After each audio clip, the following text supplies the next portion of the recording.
Hot, banging, local music. Hot, banging, local music. Simple Karawa pocket on high. But I'm a test to buy. Onika, Chipatani Masiva night. Atira Ramene Pusinga Pele, Kanifare Kufawa Bawia, Sukunike, Chicago Tanzania, wow, what did you do? It's summertime. To buy life is short, don't design, don't regulate. Can you never about a beer? Alright, King Kong 2018. Start you, Zimbabwe. Yashika Kuva Yatoputita Matai. Simple Karawa pocket on high. George Tangitiza Zakare. Yama trust me, this is a brand new rhythm. A rhythm called the True Friends Rhythm. Solid Rockers production. It's all about Jerry B, Mukanya Woye, and the guy in the Fare.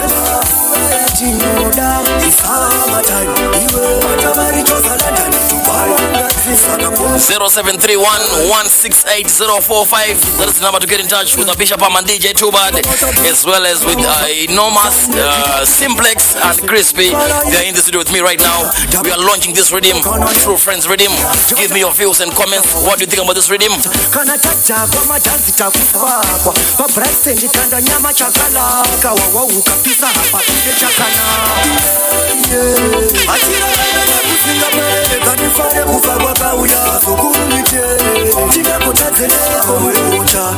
It's all about Jerry B, Mukanya.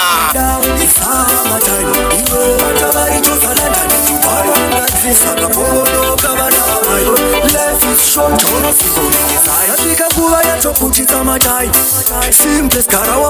summertime, Chakabirida, this summertime, brand new music coming from every corner. Solid, we are una crispy, both kuda, but I wikinero, genius, itira kutenge wa paparazzi. Atira ramene kusinga pele, kanifare kufagwa bawia, sukunike, tika kutazele, na Jesu to pinda pamroti hapapindike, na Jesu to ita samroti asitike, chingawa chirwere chamroti achirapike, na Jesu to kunda hondo zisinga kundike.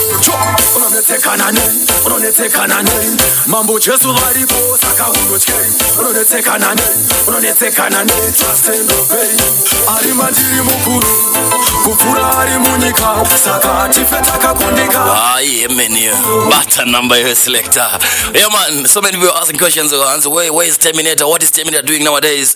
But I'm very sure that Crispy and Terminator, they used to be very close. I don't know if they are no longer close, but what I know is that they used to be very close. And I'm very happy to hear Terminator again on this rhythm here. Yaman, all courtesy of the Solid Records. Remember, it's a brand new rhythm. This is the first Yaman time we're giving this rhythm airplay on CFM Stereo, my station, your station. This is Terminator. Yaman, get the feel of it. Yaman, trust me, get used to it. Brand new music material on your normal radio station. DJ to play that tune again one more time. Terminator. Terminator. Nothing is impossible with Yaman, a tune called Jesu Mukuru. The truth and the life. Na Jesu to bring up amroti hapapindike.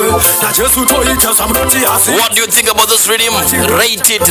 Give me your views and comments. Let's do this. Unoneteka nane, mambo Jesu varipo saka unochke. Unoneteka nane, trust and obey.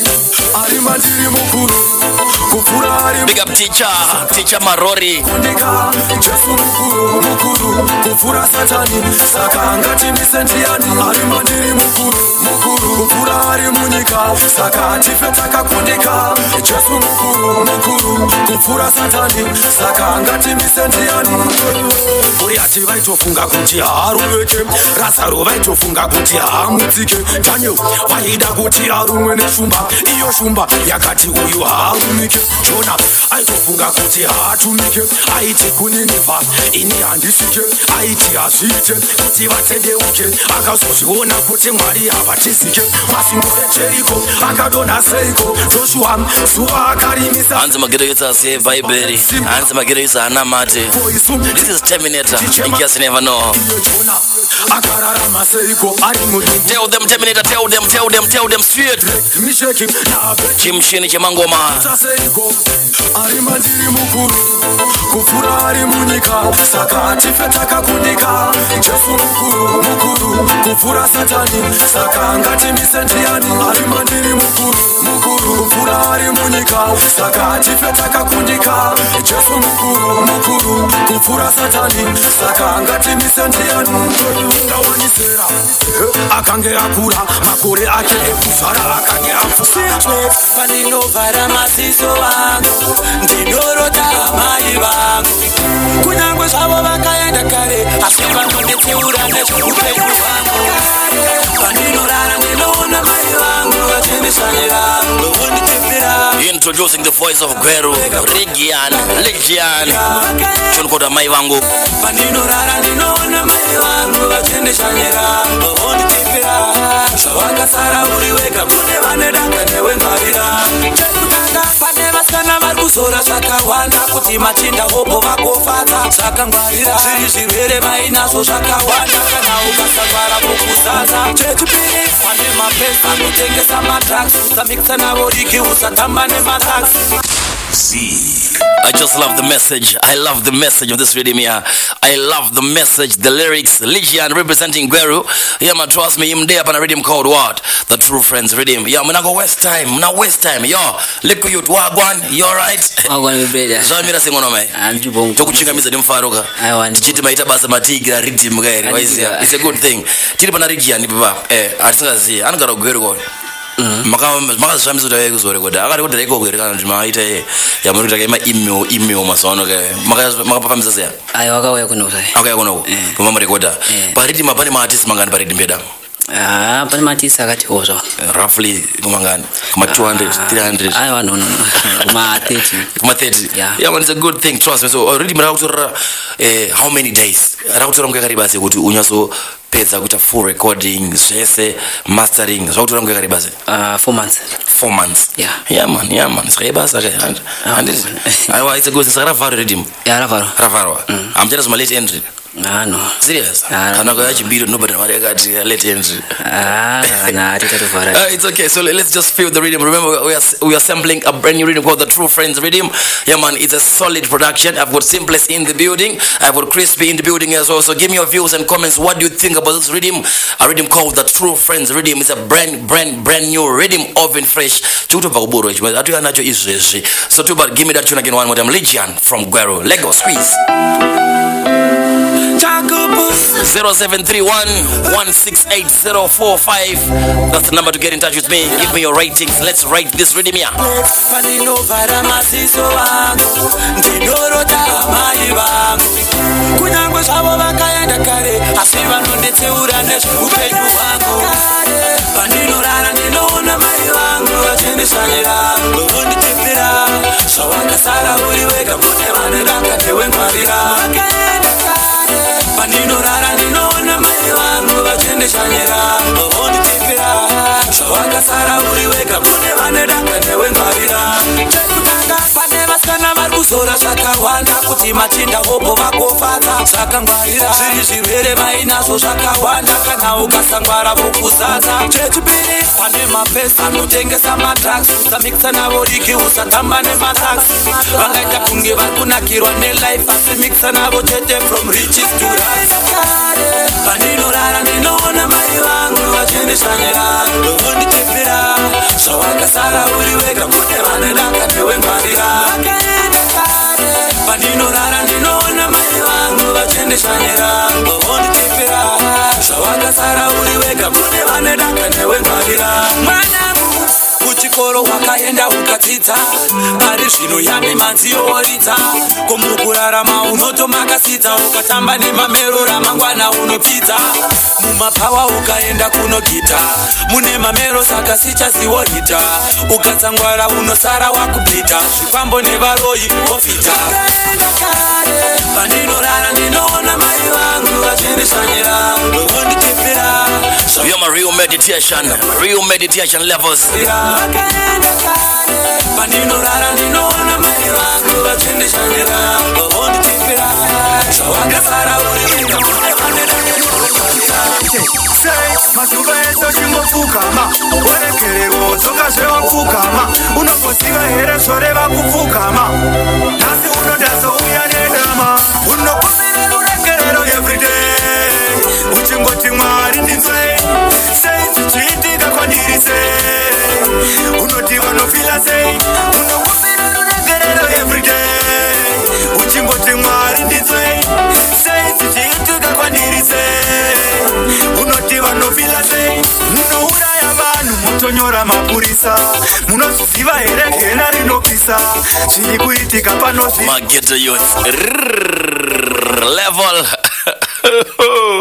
Yeah, man, trust me. One thing I love about the theme dance and music, it is a reflection of how the ghetto youths live in their day-to-day activities. I'm sure some people, they witness some terrible events. You know, so many things happen in the ghetto. Some people can get robbed, some can get mugged, a person can actually get even murdered, you know, right in front of you. These things, they do happen in life. But I've got Enormous. Yeah, man, is the one who did this track here. So, Enormous, hey. Zvakamira semwana mai. Okay, muzigona zi. Ayo level. Ovongo vote ngeniperekedze number rangu kazi unonetsa na simple ona kunotazosisa song yako and yeah ndakotrega ndiri perekedze. Isong inonzi chiyatu kuridza ndiyo kaimba ka song iyi. Inonzi unokumbira regerero everyday kumbira regerero. Chakati kuti unyore song ichi uchichaka chakakuinspire kuti unyore such a song. Ndichiti ndikatesa life so yatukurarama so like area kangu kwandiri nchigara ndichiona munhu ka ukuthi anoita chinhu nhasi chakaipa mangwana ubata bhaibheri ari kuenda futi chipi chechi akwenda kuchechi pishamizika kuti umunhu ari kuti akatadza uenda unokumbira regerero otadza uenda unokumbira regerero oramba chingodzokera saka ndo handatirega ndiudzise mageto ungozvisa pasong handiti yeah man, trust me, I love that concept, I love the theme of this song. All right, back to you Mr. Simplex. Rhythm runs True Friends.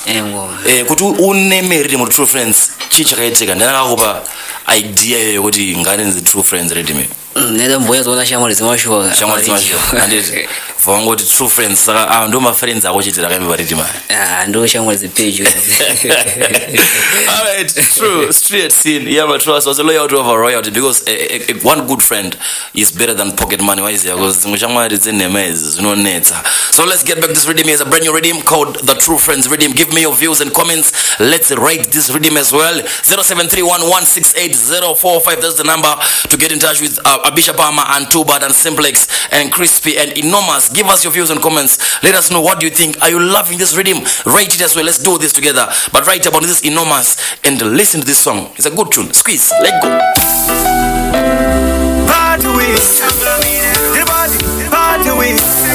Brand new music on CFM Stereo.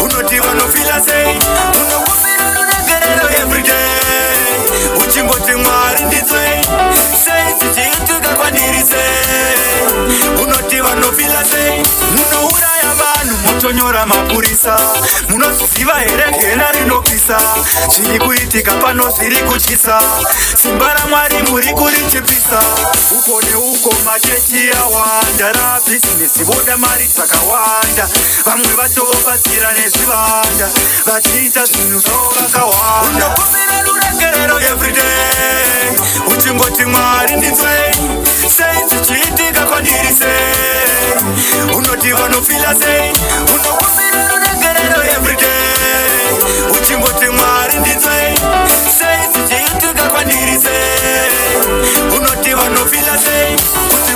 wakachena naMwari mutambo kuita mari azvirevewa vamambo takachenjera kuzvisungirira netambo kwatiri kuenda kure lyrics murumanzo kwere lyrics ayo votofambira mudenga votokanganwa kuti kuna Mwari kudenga ushe wapasi pano hausi wekutenga ingokugama pasi Mwari wangotenda unokomere ruregerero everyday uchingoti Mwari ndinzwe. It's all about enormous on the rhythm called the True Friends Rhythm. Introducing the voice coming from Epworth. He goes by the name of Ottoman Masoja.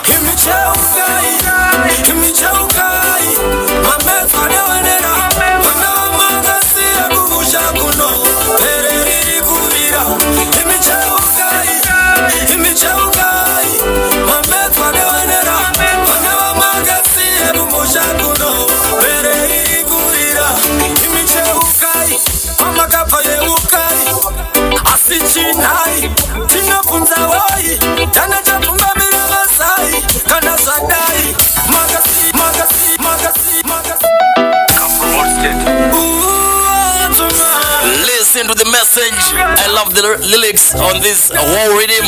Yeah, my trust me, man. I'm going to go to the meditation church. Ottoman and the Chaukai.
Edward Mazinde listening there in Kadoma.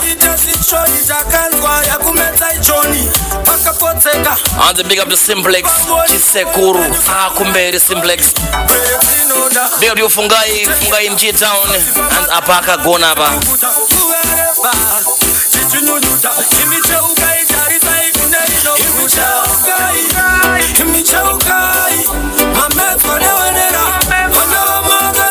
It's the official launch of the rhythm called the True Friends Rhythm, and these guys, they came with so many CDs. I don't know. Can I give away some CDs, Mr. Simplex? Yeah, I'm gonna go with it. Seriously, one of my. So if you want a copy of the True Friends Rhythm, yeah, man, you just write your name and say I want a CD, and then I'll give you his phone number. You can call him, and then maybe you can go and collect at their studios. They've got lots and lots of CDs of this rhythm called the True Friends Rhythm. Gotta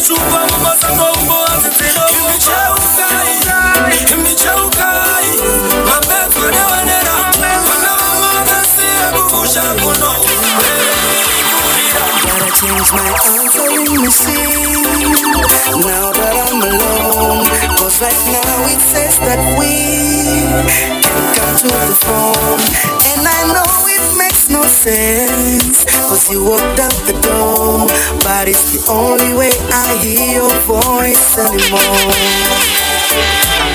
It's ridiculous, it's been months, and for some reason I just can't get over us. And I'm stronger than this, yeah. Enough is enough, no more walking around with my head down. I'm so over being blue, crying over you, and I'm so sick of love songs. Yes, I am. Oh, yo. Yeah, man, it's not Neo. No, it's not Neo. And it's not a remix. It's a refix. Really and truly, I'm not telling you like straight scene. Yeah, man, this Escobar. Yeah, man, the Mafia 19 boss. Yeah, man, Gas Bioria. Day up on the case. Yeah, man, I don't call what so sick. Alright, Simplex. Hey, and Gas Bioria, my big names. I know Wakatanga Zimango Mezudaro no Zere. I know Zere. You want to make mangani you just go to music you. And I need 3. 3 years. Yeah. Kushana Gas Bioria. How has been that experience? Kurekoda mkoma Gaspi, manyeru kemjua rekoda. How do you feel when you look at big names? Mfana me? Hapo ndo wanotinda manager wangu DJ Chris. DJ Chris. Ndo wanangu wajipinza wana studio. Yeah. And it's a good thing straight. Me love how you worked with this rhythm here. And I love how the artist came and sit on by the rhythm like a tire on a rim. Why is here? Yeah. No excuse. It's a good rhythm. It's getting a very big positive response on the WhatsApp platform, which is a good thing. So right now play that Gas Bioria again one more time, my selector.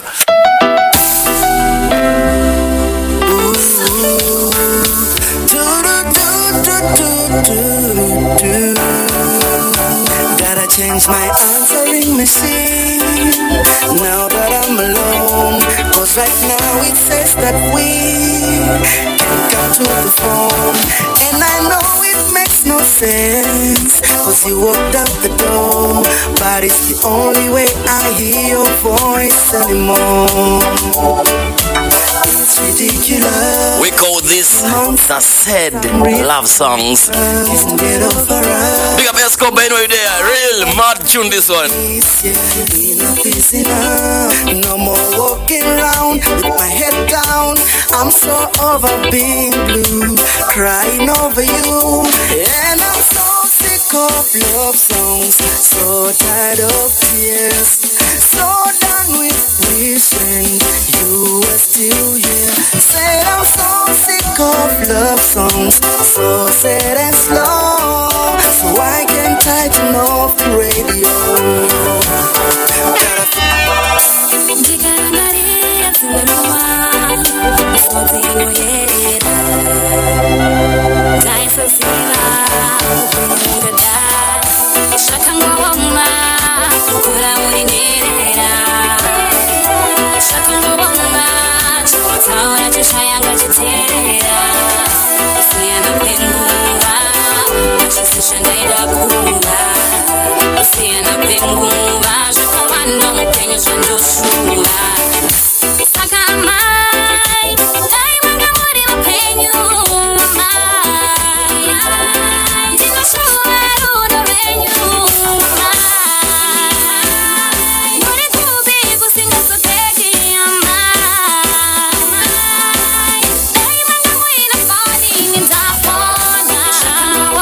Goes by the name of Darlene. What you got Nerera?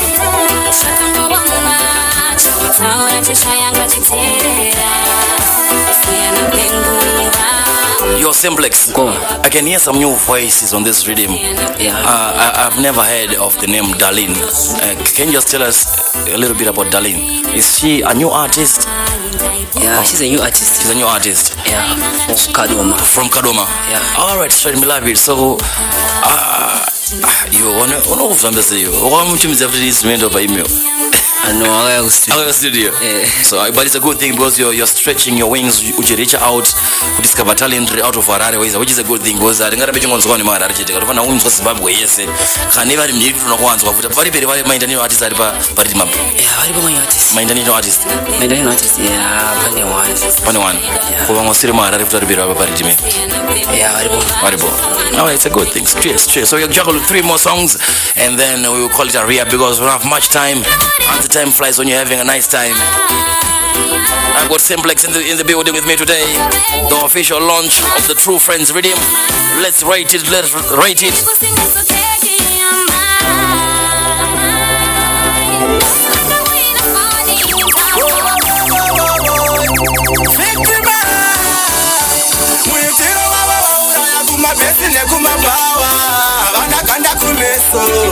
I just wanna get it again, yeah. Bye for my way, do I get you one day? I get you one day. I know she's gonna take you to my tanga. I wanna kanda kumeso. Bye for my way. chipande vanoshungurudza kungovaona mawana atanga havana kanda kumeso vanenge kepekepe vanoshaisa mufaro ushamwari hwavo une maconditions vanotemesa musoro sebhabharasi rekasolaka vanotoda penkila zvinamira vanoswera newe uchida usingade vanofosera musheti pauri ndopavari sedhika zine siiteni pana vamugabe varipo vamwe vedu.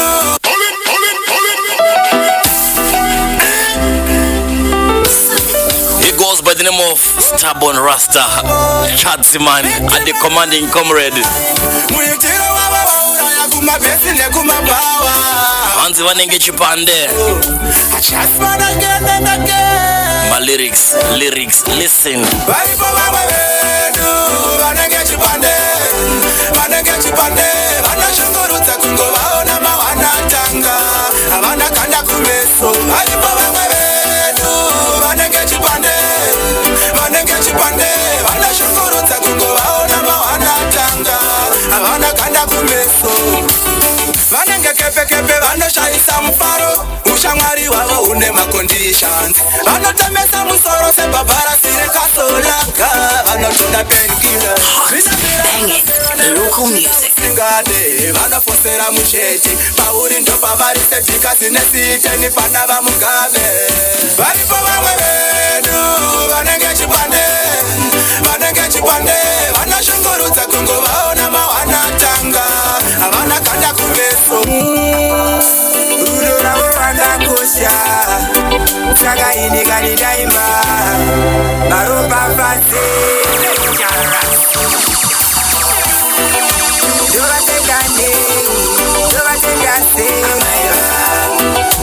kana ndawana musandisiya ndichikanga makutengesa ndovatendase kana ndawana musandisiya ndichikanga makutengesa ivo vakandipfumbamira mwedzi mupfumbamwe vakanditakura hanzi chirere mangwana chigokurerawo vamwe venyuka makangangwa marasika nyakutumbura makangangwa marasika vamwe vanochema vavo vakaenda vasina kakutenda ndovatendanei ndovatendase kana ndawana musandisiya ndichikanga makutenda ndovatendanei ndovatendase kana ndawana musandisiya ndichikanga makutenda pandaishaiwa chekutya chekupfeka vaimira nenima Chesto Blaster pandainzi ndakumbuswa ndatsamwiswa handi ndisakanga nokutenda isu takapesaniswa tichiti ndikunotsvaka mazvo asi rudo ravo rakakosha harutengese ndovatendanei ndovatendase kana ndawana. So I want to give away some CDs, all courtesy of the Solid Records. They came with so many CDs to give away. So I'm gonna go take down a few numbers, and then I'll send you a message, and then you have to come and collect your CD. But I think you have to go to Solid Records and collect your CD from that side. You see me? Straight.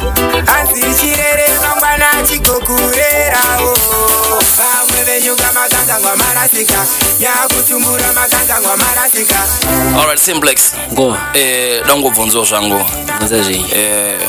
We just sampled a couple of artists on this rhythm here. Those yodi basarenyiri arina kupfava. Mwangodzo matambudziko awakasangana nawo pakugadzira rhythm rako kuti risvike parave nhasi chi? Ndikutanga kutambudzikana Capital. Capital. Yeah, ndotanga kunetsa. Kana muchiti Capital apa, Capital muda Capital pa kubig instrument avira ndibashimda. Boza pakubuzo market ngoma. Ku market. Ndio pane dambudziko. Kugadzira zvakakunetsa but pa market. Pa market apa. Sadangoti dambudziko inyaya imari. Mari. Ko besides already ko kulinka ne artist apa ndo kusitona pane mazita akati one day mamwe achina ndeve out of Harare, vamwe ndeve muHarare. So dambudziko rekuti ulinkana nawo to studio. Manager ndo angatoona kuti dambudziko ripo ndire boss manager ndo anenge zvese. Oh, you know what uchunguruka zvako manzi. Besides this rhythm, what else can we expect from you this year 2017? Yeah, summer time guy.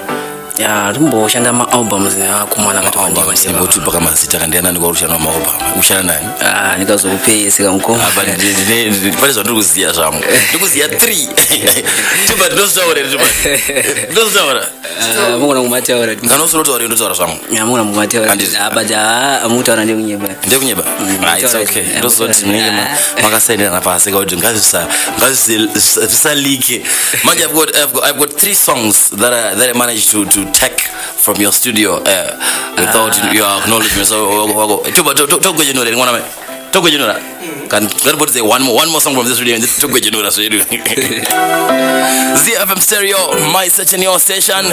A rhythm called the True Friends Rhythm.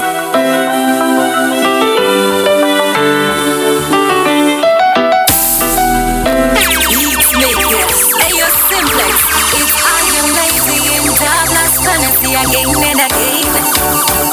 She was my boss. Ajimanye lost in a cabin divorce. Listen, Urata was hard, just long and it's a farmer. Hey, you're crispy. Hey, let's make love in the rain on my way. Whoa, let's make love in the rain on my way. Whoa, let's make love in the rain on my way. Whoa, let's make love.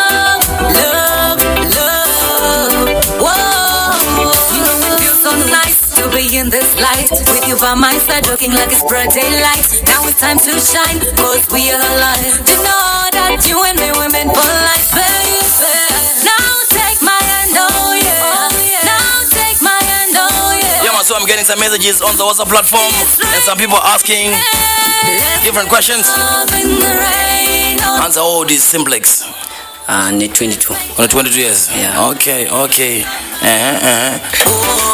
let's make love in the rain on the way. Oh, let's make love. We are going to play 2 more artists from this rhythm here, and then you call it a rhythm. A rhythm called the True Friends Rhythm. And remember, we're going to be giving away some CDs. Yeah, my all cases of the Solid Records. Some 3 CDs.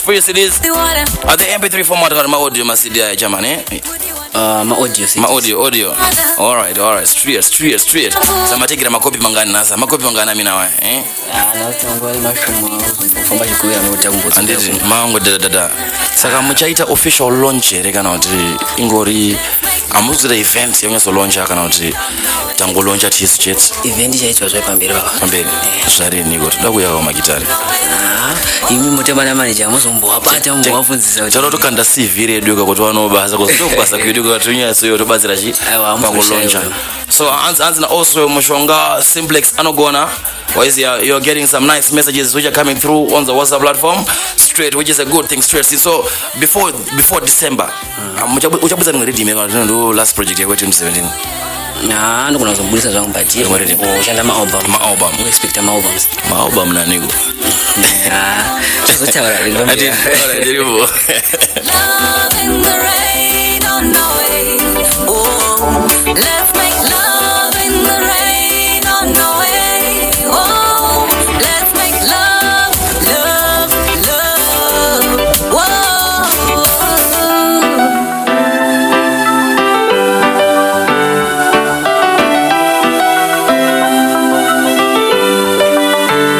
Yeah. Yes, Father. Yama trust me, no man, me not tell no lie. Yama trust me, I was all fruits ripe.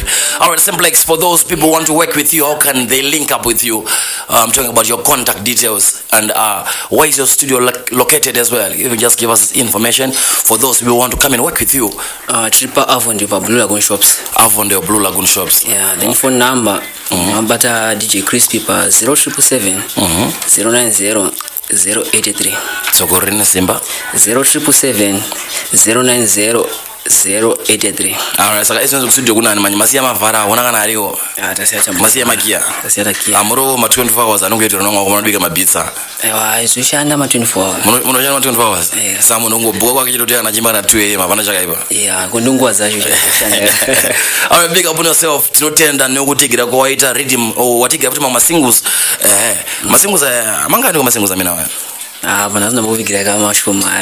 Ama gwejera. Do have my album all the way. All right, big up to you, Simplex. All right, when you must CD, I rather CD and wasn't going to studio mom times a copy. So if you want a copy of the True Friends Rhythm, just go to that's Blue Lagoon Shops. Blue Lagoon Shops. Nobody studio komana. But DJ Crispy on tell na phone. And it will deliver. Deliver back to ingira mona deliver. All right, really and truly it's all about CFM Stereo, my station, your station. Yeah, man, I saw the party again. We just launched a rhythm called the True Friends Rhythm, or courtesy of the Solid Records. So right now we're going to juggle a couple of single tracks. About we now about a pure rhythm and it's my single. So question of my album. So in the meantime, DJ Tuba, I want you to boss something different because we don't have time to waste. One member says Armageddon is the final battle between good and evil. So right now, I will say what? Shout down the place.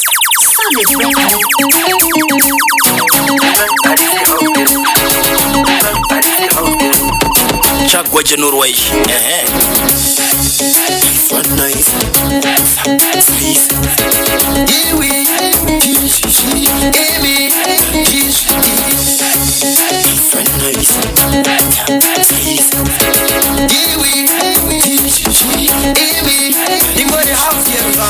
Munoviringa basa rangu pakapera pangu ndidonogara bo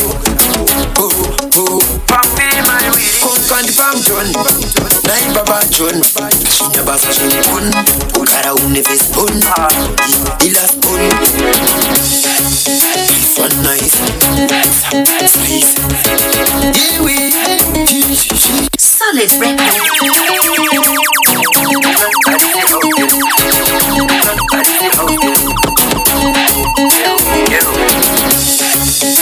One nice please.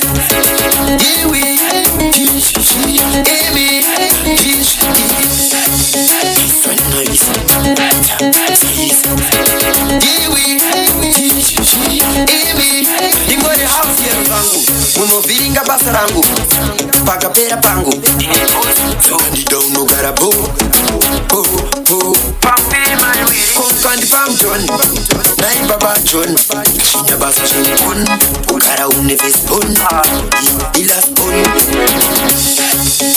one nice please. Brand new Talkie Vibes. Hands and this zidini. Well, you will what? Too much heart. What? And that. Hakuna tiba tutura title. Aire panozo vazi sipo. You are my guru, my nini. Alupachi karantini. One nice. So I was talking to Ligian the other day when I went to when I was in there in Aguero, and I was talking to Ligian. I did mdara pane zikuitika mu dance. Takati chikone ngono mai. Zvanza dance redu mazwano rafa. Ndozotoro Ligian hanze dance redu mazwano rafa. Takati kuenda avoda zvanza zvasiyana. I still remember days atenzwa kana mukoma daddy ana wingidi yacho kuimba ma songs mamwai aye. Hanze izvi zvasiyana. Saka akandipa song yakandipa okay akarekoda nemukomana and then vatazongo kuita zvatakaita zvezviwaisi azongogwajanura. So we're going to play the next tune. Is coming from Ligian, and I want you to give me your views and comments about what do you think about the next song that we're about to play here on CFM series. Coming from Ligian and the Dance Ramada. Aona Simplex ya. Ndakagara nemageto youth waiza kumfumbi last week man uzo zavaindudza aona wasukufara. Solid Records. Chango ona Chick Crispy na baby ga. Ricky na Simplex.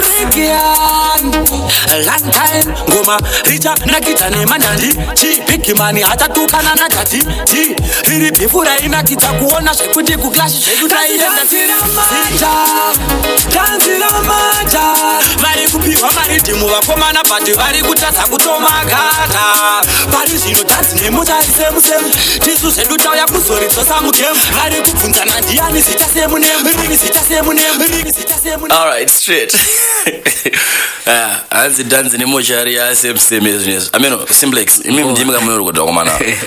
Mna mnyozo fambisa same. Mimi mnyozo za bobbies. Mangati dance ramada zoshwa ima kwa mana mimi.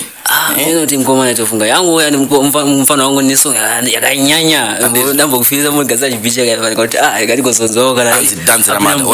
Personally yo ni mafungira ko muonera ko. Dance ramada.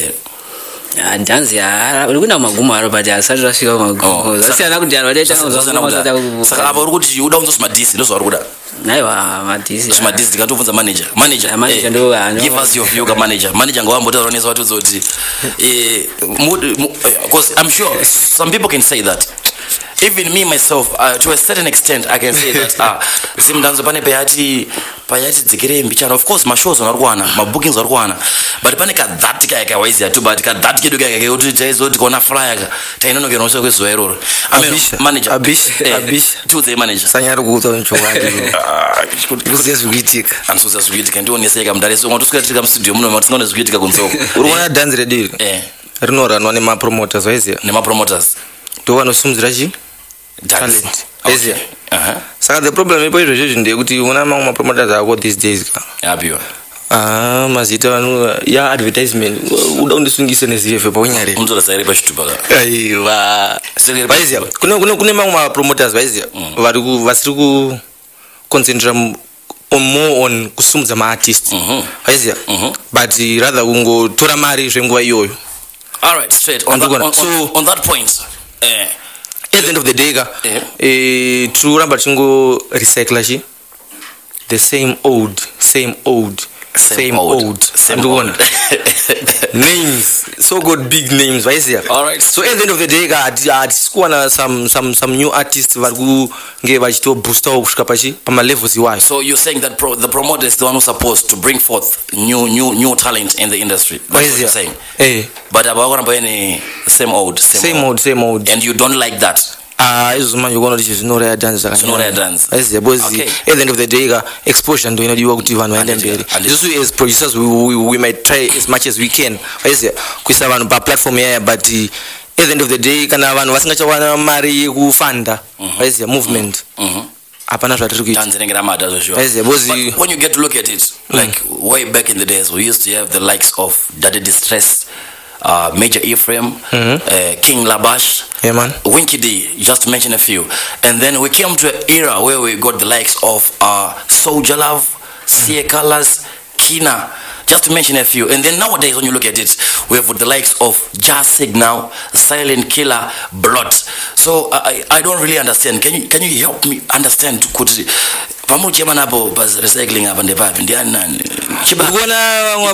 uona ngwafana wewe ukuzizia bishego aizia ngwafana wewe kuna wafana vari kupisa mgeto sekapiwa vakawanda vana Silent Killer aizia vana blaster the likes of Chesto, the likes of Anonymous, vana Just Signal andikona vanhu vekuti vakaipa andikona but kana vasina kupiwa platform yekuti talent ravo rishowcaswe to the world hapana zvatiri kuita. Andinoziva kuti rwendo rwemangoma rinopfava sha vafana vari kurira uri wangu vari kurira sikuramba zvangu but rwendo rwemangoma rinoita sei harina kufava but konochi the thing chiripo exposure saka uri chema no promoter zvawa kumana exposure andikona cause mimi ngori kuti tuzona kuti ma voice manyo ndikumanzwa saka panye exposure because unoti vanhu vacho vangu concentrate kuti as long as vangu wana chi big back waizia vovo wangu disappear andikona next time futi the same old line up yo andikona usoka kuti right now vanhu vakanda vakutemwa anzi poster mazona rongo chinjwa venue ne date cheti but anzi the rest are same old big up to you Crispy at otoro point yako. It's very important to talk about these issues because you know it guys. Now I want to talk to my special guest who is in the building and he goes by the name of DJ Too Bad. Dara, what's your view mdara ndimika mninga murimo masitso kunzi chiko dance ramada rezo zvo jama kunzi dance ramada king dance ramada zvekumanya atsata ramada but pane kakumada mchana kare kwete kumada pane kakudhakwa kakangoripo so mukuda chikuda madisere mukuchema name aya misa pa marizo tuda madisi but ma artist pare kaunga kakudyikira na bonzo kangoriko so kwete kuti kakurelaxa aiwa kuweka vari kuweka kushanda rushanda vari kuweka zvoshua kushanda rushanda sure kushanda rushanda sachikunesa chikara muchiweka you don't need to mabig artist nemasmart arushanda vese kushanda vese arushanda asi kuramba kana muchiti mabig artist ndoati mabig artist aiwa kune madhara kashishibababaaka koya chichikoya kwapanapana waiziya but nyaya ingoripo kandiyekuti mabig artist asiweka asiwekera mabig artist aiwa ndati vari kushanda vese Mr. Palmer asi vari kukundwa nemani handisura ri kukundwa teera zvandinotaura inini waiziya alright talk to me brother pane pari kuleka Mr. Palmer amene kuti ndipapo but vanofanira pagadzirisa but hapagadziswe nemaartist chete pakuti maproducer maartist mapromoter nemafans waiziya kozi kana ndiri mufana wako inini kandichibata mangoma unozoti mufana wangu ini ndoteerera music yako ndonakirwa newe but daiwa zvizoita sei zvinoenda koya pamapromota waiziya pane vanoti maartist vanoti ava ndovaita sei ndovavo vavanodyisa ona kana ndiri lese ndiri small ndiri young artist inini ndikupinda muindustry waiziya ndichangopinda ndoenda kustudio komudhara ndinoenda ndonobhadhara kuita sese kuita zvese waiziya haifa kuti kana ndauya kana ndoti mudhara ndarese ndauya kuzorowa mangoma ndoya ndorowa mangoma ungoti uda exposure mudhara ndodya exposure. It depends because when you I still too bad you can relate to this issue. When you started your musical journey, waitongoroji ma community service kutongokuzoti ndo channel yemangoma because dancehall music ine kakushora pachezvayo at times. Do you know that utongonza izvi dance izvi asina mari because when you get to look at it we have got very few rich dancehall artists. Do you know that the rest of them are just kind of moderate, they don't have enough money, don't have Mr. Mr. Palmer. So what are you saying? Dancehall artist west are rich ukunzwa asitaura kuti ari kudriva mota kana kuti akuita sei waiziya pane pakangogadziriswa ipapo chete Mr. Palmer. All right, DJ Too Bad. I think go and play some music. You don't have much. Simplex. What do you think can be done? What can be done? Kubatana kwema fans, ma promoters. Yeah, tese tikangobata total no anditika. Ayo wa machu amfana yo. I was more than 20 years you. I love the response. All right, DJ Too Bad, give me that tune again one more time. Dance Ramada. Squeeze. Ona chi Simplex ya. Ndakagara na mageto youth waiza kumfumbi last week man uzo za maindu uza ara wasufara Solid record. Chango ona chi crispy na baby ga. Rigi na Simplex. Long time ngoma richa nakita ne manandi chi mani hata tukana na tati ti riri bifura inakita kuona shekuti ku clash shekutaienda sita tanzira mata vari kupiwa maritimu vakomana pati vari kutadza kutomagara pari zvino tanzi nemotari semusemu tisu zvedu tauya kuzoridzosa mugemu vari kubvunzana ndiani zita semunemu rigiyani ndauya kudzosa zimutanzi mugemu rangarira chifumoku ritabikwa nana mokari waigaya kuti hazvisi zvelokari pachipinda vana sniper achiumba mazwi waigaya kuti dhanzi potari pari zvinongomaro nanga kumochari kana vaimbi vacho vamwe yavafotari hapatosina makwikwi kana riri ligi rakapera mazuva ano yavasotari bigimani vachapinda ngoma nhatu ngoma dzichadhindira pavanokunge tatu ngoma richadhindwa kunzi rokazi ngoma richanakidza mayuti achiuya aine nhafu tiri vapfana taienda kumangoma tine fafu kusati kwavana oskiti kana lavhu taiva nembiri yekutiza pateni taienda kumangoma tisina kurova basi tanzira mata vari kupiwa maridhimu vakomana pati vari kutadza kutomagara pari zvino tanzi nemotari semusemu tisu zvedu tauya kuzoridzosa mugemu vari kubvunzana ndiani zita semunemu rigiyani ndauya kudzosa zimutanzi mugemu. What do you think? Ramadere dance ready. Give me your views and comments. 0731-168045. Ramadere dance by level jebo. Talk to me. Get the youth. What is your view? Let me know.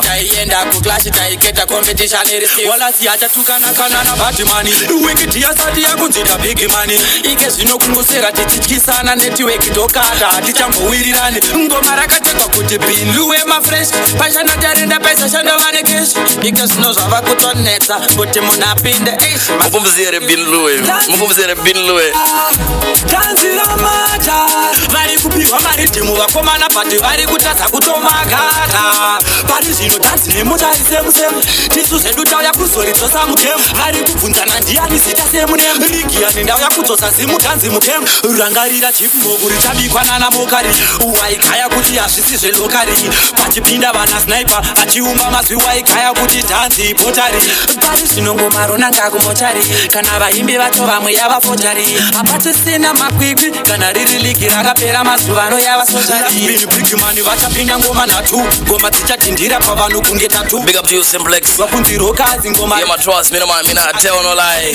big up to you Alfred Outer Mutare Ansandona Simplex akaipa mfano akaipa remember Simplex trust me akurira mfano akurira tanzira mata vari kupiwa maridhimu vakomana bhati vari kutadza kutomaga brand new singles all getters of Solid Records Simplex Productions ndauya kuzoridzosa mutemu vari kubvunzana ndiani zita semunemu rigiyani ndauya kuzosa zimutanzi mutemu mukanyawo kinka mazuguru mukaimone takoti kububaresida tinopeta gore rino machaninyeya takabhalansa nemakumbo 4 kungacheya tichasiya mangoma ndava miliyonera chipatani chamukanya chiarireya so vamwe vachiti kana imiti chirova mahiti tochakuna mangoma ndori chipatiti kungaboshe nemushure ndori chimuneti oyesho vakuda kupa munduro hake nekuti vava kunwira ngoma mujaki ngavauye kunondiva pinze basa kusta odiyo kana kuvaita magayoyoyo kanya apa ndine munhu wacho ane hevi patanirezimdanzo munhu mukuova mabhanjo anochena anonzi selego racho iye mapfupa amukanyamuka bare chitungisa fiyo mfombe ndakamisa matsaga ese aiboba kongoregedzera ngoma kungarekeni azvatanga manje anzidhanza arife zvokumhanyako mana mukayenjuva kwapura ndine shaverebheni ndovapanaapeni vabaye moskeni vuziva pazimbabwe unapapisa ini tovavharira boni topinda eksheni kuvaitira fri kuvakatira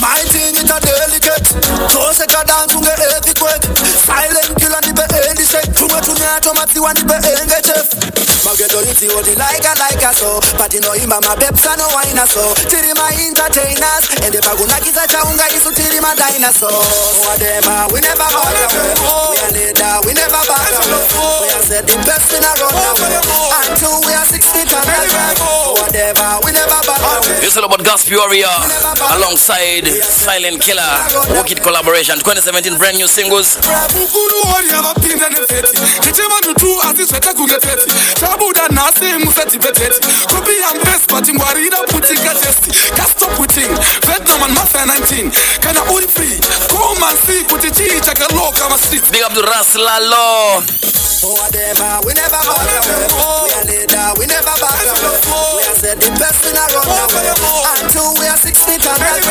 whatever we never back we are leaders we never back we are set the best in a run until we are 60 times alright Simplex hanzi zvinonaka zvinopera zvichatapira kasada kukutenda nekutikira kwaita rhythm rako waiziya yaman CFM stereo we appreciate yaman trust me when you take your time and bring us your latest projects so I want to wish you all the best in your musical journey, in your musical career.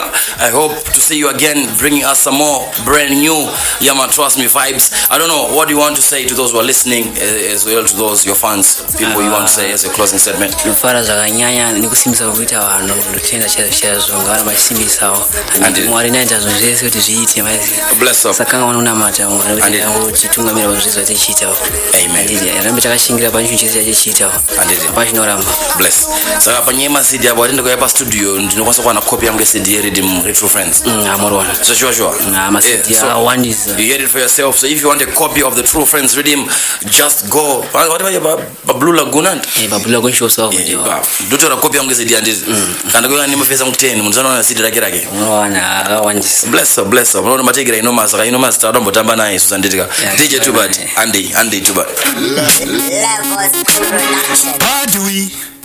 ndiri bad way inomasi mount maudze kuti ngoma takamatanga kare ende isusu zinshari takabva kuno tiri veharare. Alright, ndipei pane irini green anzi chiwene mas ndipei pasina iri akapela. Freestyle real too bad yeah wachungwa kana too bad ndasina mbozari bako akapela do it, show your talent, squeeze. Bad way Mount talented baby we ari kuwaina ane kirimu andikwesha sepoto yadirwa fimu ari kuwaina semunhu ane mudzimu andinyararidza ndaita chimumu uyaiti tifare tese hatisarudze pane mhamba ipi kunyangwe masese saka uyaiti tifare tese hatisarudze chekunwa isu tongonwa doro rese kana tadhakwa isu topotsa nzira wawatinoramba tichidira saka chimbomira kuda kutudzira tiri free toda kuzvifarira rega timbofara zvedu tiri vatano zvepasi pano dzichasara dzavangano zvaunenge waona chingosiya pano tambai mushe musabvisane mazino uyaiti tifare tese hatisarudze pane mhamba ipi kunyange masese ende mumwoyo mangu wanga watova shefu wandiuraya neheartbreak ndozviziva munhu wese aneta mistake asi wandiuraya neheartbreak ende mumwoyo mangu wanga watova shefu wandiuraya neheartbreak kunge chibage moyo wangu watongonyora kwandirwadzisa kunge munhu watemanyora ronda riri pamoyo pangu harichapora ndiri kungorwadziwa hapana kuzorora nanga ndisingazive uchazodaiso musandimise chipesinari gashi. Big up to Inomas. Due to time we have to stop this. I don't know, Inomas, for people who want your music, how can they get in touch with you? I don't know. Vanoda music vachida pa WhatsApp vanogona kubata DJ Chris. Okay, same company. Pa namba dzavo kana kuti vanogona kuenda pa Facebook page re Solid Records. Alright. Kana kuti vanogona kuenda pa Facebook page rakanzi Inomas kana kuti pakanzi Inomas Zimbabwe pa Facebook ipapo kana kuti vamwe vacho vanogona kuya pa namba yangu 0773 369 832 yeah togona kuwapa namba kana kuti vanogona kuenda pa namba ye mukomana producer but ndezvongopana namaweeks. Yeah, straight. Yeah, that was Inomas. Yeah, trust me, is working with Solid Records. They are in the studio. They have a special guest for today. Big up to you, Simplex. Big up to you, Crispy, the manager. Big up to Chesto Blaster out at Cherezi. Real, everything nice. Big up Nicholas. You know, so you're there listening as well. I saw the party. Remember, we don't stop. We are still in the studio from 11 to midnight. We're there playing some international nice lovers and dancehall songs. So don't even go anywhere. Keep it locked to CFM Stereo. My station, your station.